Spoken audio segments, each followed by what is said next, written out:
All right, folks, thanks for checking out the video.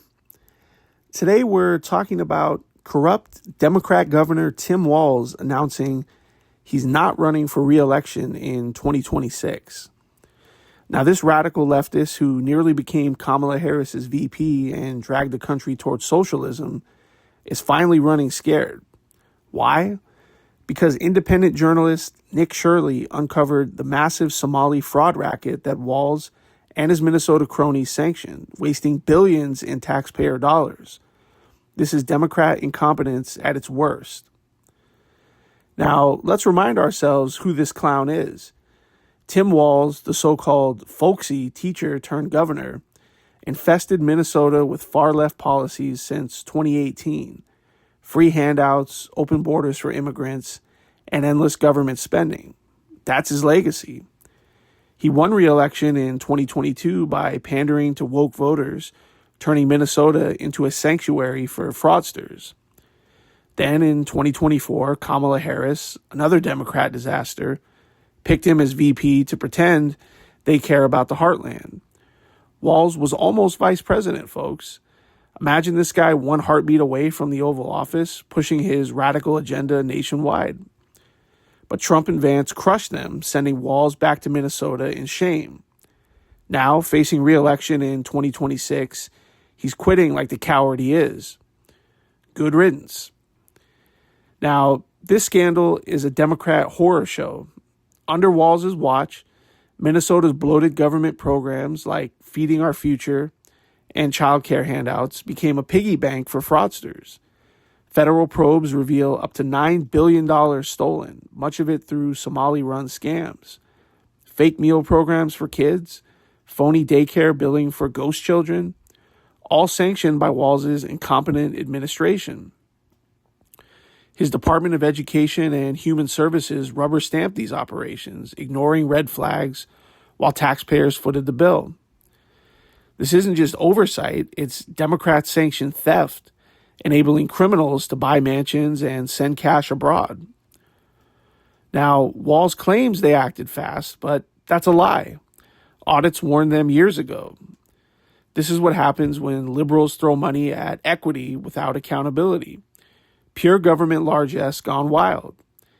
And it's all on the Democrats who prioritize virtue signaling over protecting American dollars.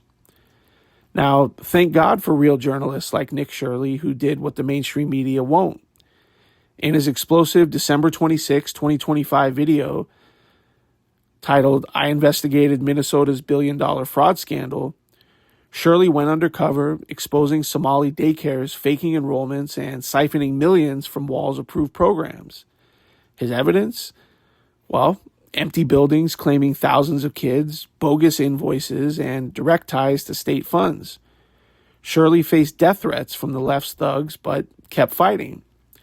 The video exploded, forcing even biased outlets to cover it. Trump amplified it, calling out Walz's failures.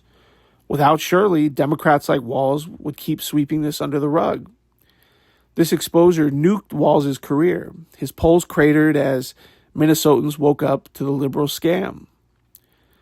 Now today, January 5th, 2026, Walz whimpered out of the race, claiming he wants to focus on governing.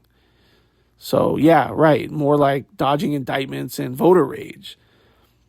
This fraud fiasco, sanctioned by his Democrat machine, made re-election impossible. He's toxic now, a symbol of everything wrong with the left.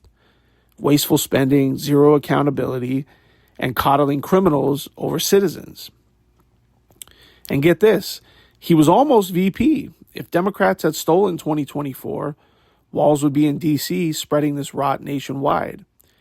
Instead, his exit hands Minnesota to Republicans, exposing the party's hypocrisy on helping the vulnerable while enabling fraud. Democrats are in panic mode, their progressive paradise crumbling. Now, my message is, Republicans, this is your golden ticket. Turn Minnesota's mess into a national crusade against Democrat fraud and government largesse. Hammer it in ads. Walz wasted billions. Don't let liberals do it to America. Tie it to Biden-Harris failures, illegal immigration, and endless handouts. rally voters on draining the swamp, cutting waste, and securing borders. Make 2026 and 2028 about real accountability. Now, as for Walz's replacement, Democrats will likely shove in someone worse, like Amy Klobuchar, a DC insider who'd amplify the fraud, or some socialist pushing even bigger government. Minnesota deserves better. Now, that's what I think. Let me know what you all think. And as always, we'll see you on the next one.